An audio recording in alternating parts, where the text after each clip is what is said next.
Saya ingin informasikan, 4 bulan terakhir ini BKN menerbitkan 4 kebijakan baru untuk menguatkan ASN. Pertama, kita sedang membangun satu data.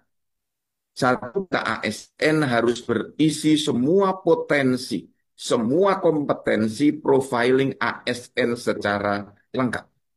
Maka kebijakan pertama di BKN adalah kemudahan pencantuman gelar.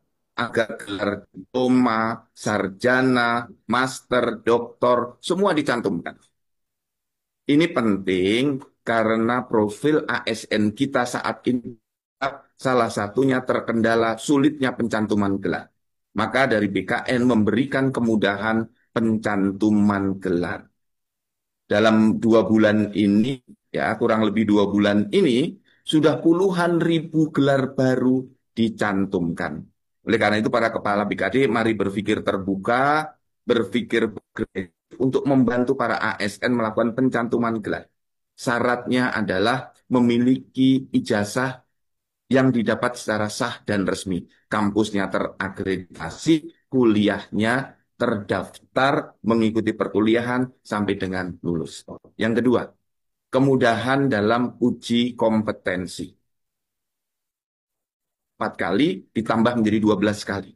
Dan bagi yang tidak lulus uji kompetensi, hanya mengulang pada bagian yang tidak lulus saja. Sepanjang masih dalam jangka masa keberlakuan hasil uji kompetensi itu. Ya. Jadi kawan-kawan, tolong ini dimanfaatkan. Dan saya minta yang membina jabatan fungsional juga bisa lebih sering memberi kesempatan uji kompetensi. Yang setahun hanya 3 kali dibuat menjadi 12 kali, yang setahun hanya buat 12 kali. Di BKN sudah menerapkan uji kompetensi dari setahun 4 kali menjadi setahun 12 kali. Dan bagi yang tidak lulus, boleh lulusnya di kompetensi yang mana. Dan nanti hanya mengulang pada bagian yang tidak lulus saja. Ini kebijakan yang kedua.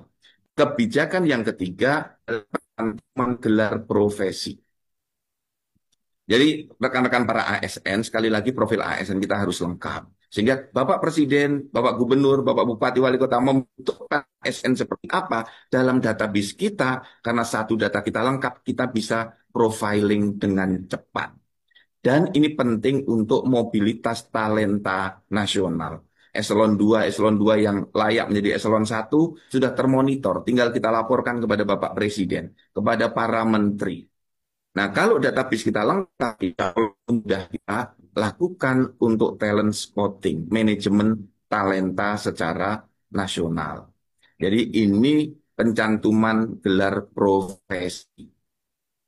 Silahkan dicantumkan yang punya gelar profesi notaris, pengacara, misalnya dulu pernah menjadi pengacara atau advokat, pernah menjadi notaris, menjadi kurator, ya, menjadi insinyur atau bidan, perawat, dokter, silakan. Semua gelarnya dimasukkan, termasuk sertifikasi keuangan, kepamong kerajaan, sertifikasi sebagai Satpol PP, atau diklat-diklat PPNS, silakan. Sertifikasinya dimasukkan, termasuk pendidikan pelatihan yang sudah diikuti. Yang terakhir, BKN sudah menerbitkan peraturan BKN nomor 2 tahun 2025 untuk menyelesaikan masalah yang sudah puluhan tahun tidak selesai, yaitu kesempatan ASN yang bagus berkembang lebih cepat daripada yang tidak bagus. Misalnya, ASN yang ingin naik pangkat luar biasa, ASN yang di jabatan fungsional, ini pasti akan bisa nyalip pimpinannya naiknya tahun sekali. Jadi semangatnya adalah kita melakukan relaksasi regulasi. Yang tadi ASN tidak boleh melampaui jabatannya, sekarang di jabatan pimpinannya. Misalnya, sebuah seksi atau kasubag pimpinannya 3C. Ketika stafnya yang 3C mau naik pangkat, dulu tidak boleh. Karena tidak boleh pimpinannya 3C, stafnya naik 3D. Dulu nggak boleh. Mulai hari ini kita bolehkan. Tidak perlu staf itu pindah tempat. Atau yang dari 3B naik sama dengan pimpinannya 3C. Boleh. Yang sudah 3C naik menjadi 3D, boleh.